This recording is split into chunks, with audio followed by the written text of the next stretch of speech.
Into the Enchanted Forest, Book 1 in the Enchanted Forest series, written by me, Alicia J. Chumney. Part 1, Prologue. It was going to be a solemn day that the Spade would rather not deal with. Emotions were not his strongest suit, but he was the only card with the capability to transport the Crown Princess to the other realm. It was a Wonderland tradition for the future ruler to be fostered by somebody in a different world, and the time had come for Princess Gabrielle to leave so that she would forget all about Wonderland and the Enchanted Forest. Even he, the stoic Spade, thought that being fostered out at 2 years old was too early. But he was not one to argue with Wonderland magic. The land would slowly die if the royal family did not abide by the tradition. Before the Queen of Wonderland's head guard and his youngest son had even left their cottage, the Spade had explained to Ethan the way things would be done. He told him about the magical bond that would form between the children in order to make things easier for Ethan to be able to track the princess when it was time to bring her home. "Does that mean I'll be the princess's tracker?" Ethan quietly asked his father. "Yes," the Spade answered. "Do you understand what your role will be?" "Yeah." Nodding his head, Ethan repeated what he had been told. "When the Crown Princess Gabrielle turns 21, I will be the person responsible for her returning to the Enchanted Forest and Wonderland." "But do you understand what that means?" the Spade repeated. "Before her birthday, I will be going to the other realm and guarding her from people who might wish to hurt her. On her birthday, I will open the portal and help her return home. I will teach her how to survive the Enchanted Forest and tell her everything she will need to know about our world." The Spade remained silent. It was the only way he could hide the lump that had formed in his throat. He had never realized how much being part of the Card family, especially having the Queen's head bodyguard as a father, caused his children to grow up quicker than most children their ages. He did not tell his son that there was a slim possibility that there could be more to their magical bond than just being able to track the princess in 19 years. Looking over at his tearful queen, he was more than thankful that true love was enough to mostly break their bond, even though the queen frequently asked her trusty Spade for advice.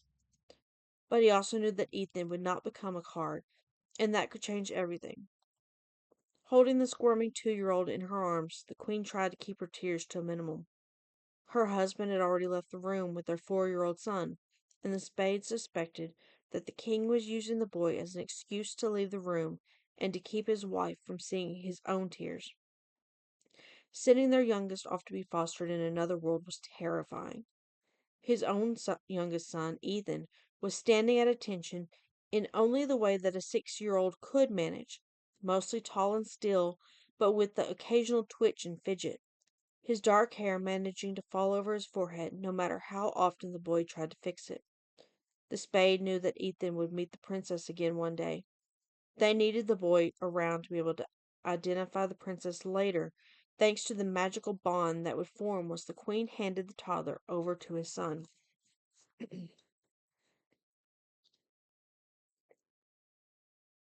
19 years later. Ethan Samuel Jackson was a man of many names, and he was informally called Jack Huntsman by his associates and colleagues.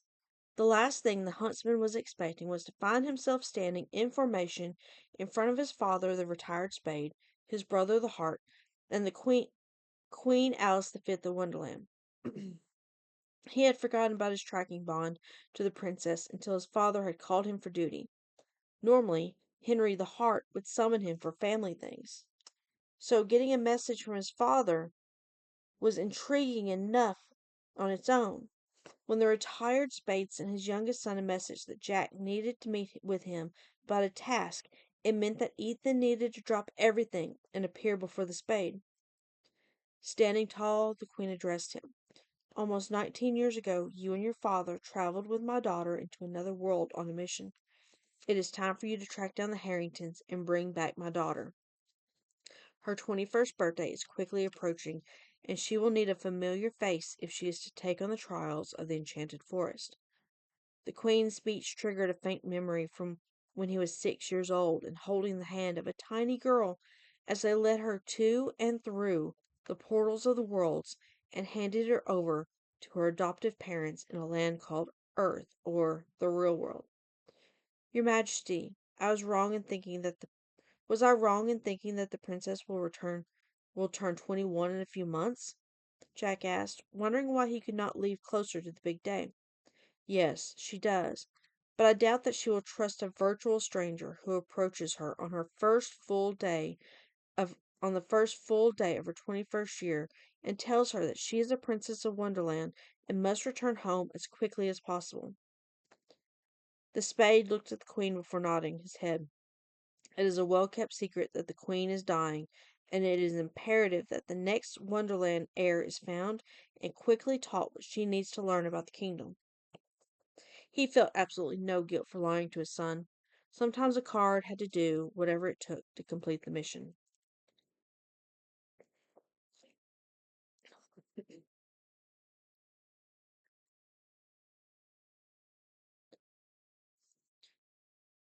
This tracking business was a tad more difficult than his father had warned him about. First, there was the daunting task of creating a portal in a location that would not be obvious, but was close enough to the princess's last known address. Ethan had no special card magic, but his father insisted that he try, knowing that his son was still the princess tracker and that magic was enough. After waving his arm and reciting the words that had been carefully written down on a strip of paper in front of him, the huntsman stared amazed at the translucent portal in front of him. Wow, he asked, the syllable trailing off in amazement. You are Princess Gabrielle's tracker, and with that responsibility comes tracker magic. You will keep it until the princess crosses back over the Wonderland Bridge, his father explained.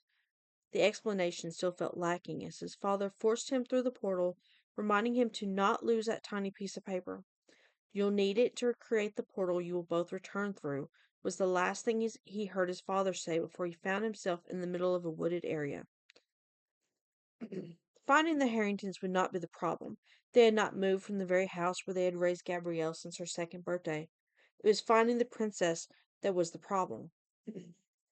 She's in college, Michaela Harrington stammered, surprised to see the 6'3" Ethan Clark in her doorway, asking about her adoptive daughter.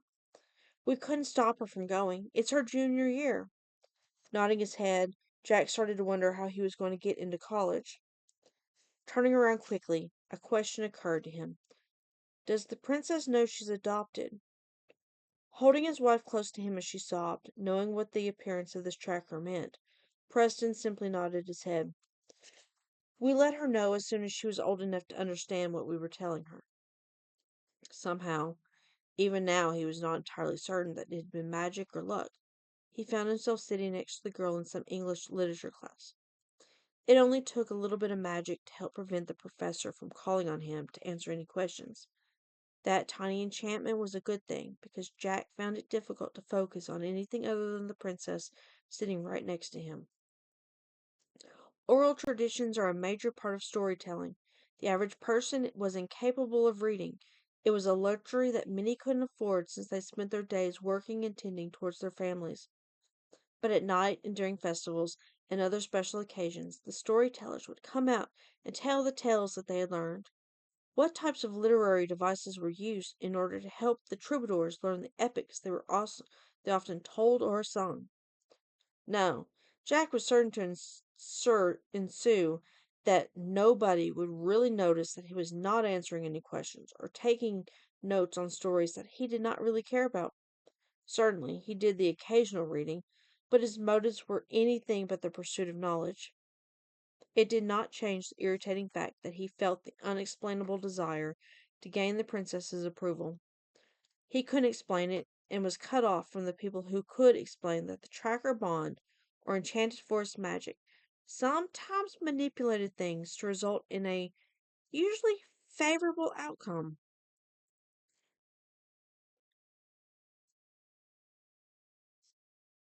The pounding beat was giving her a headache. She couldn't believe that she had let her closest friends drag her to a nightclub on her birthday. Well, Technically, her birthday was still in an hour. Her parents had been very careful to remind her that she didn't technically turn 21 until 11:27 p.m. Then her mother had burst into tears and sobbed something about the past 19 years having gone by too fast. Her father had added to the weirdness by telling her how proud he was of how she'd grown into a mature and polite young lady. Hey, one of her friends slurred. Isn't that the hot guy that's in several of your classes? Gabby followed the unsteady finger that pointed in Ethan Clark's direction. Yeah, she mumbled a response before taking a sip of her drink. You should go ask him to dance. Shaking her head, Gabby turned away from his unnerving gaze before looking at her friends. All she wanted to do was count down the hours until she could make her excuses and leave. Everybody knew that she would rather be curled up with a book and a cup of tea than out dancing and drinking. Even without drinking, this night was giving her a headache, and the last thing she wanted to do was go talk to the cute guy she barely talked to in class. What she did not know was that Ethan Clark had been carefully steering the more troublesome of the males flirting with her group carefully in other directions. He was painstakingly counting down the hours until he could return home.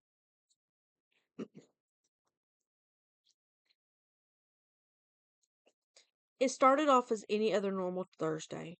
One moment, Gabby Harrington, was walking down the sidewalk leading to her 9:30 English literature class.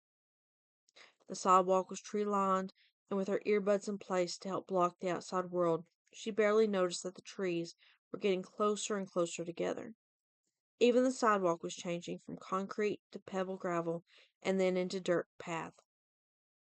Looking up from her book, she finally realized two things. She was no longer on campus, and her general feeling of being out of place was gone.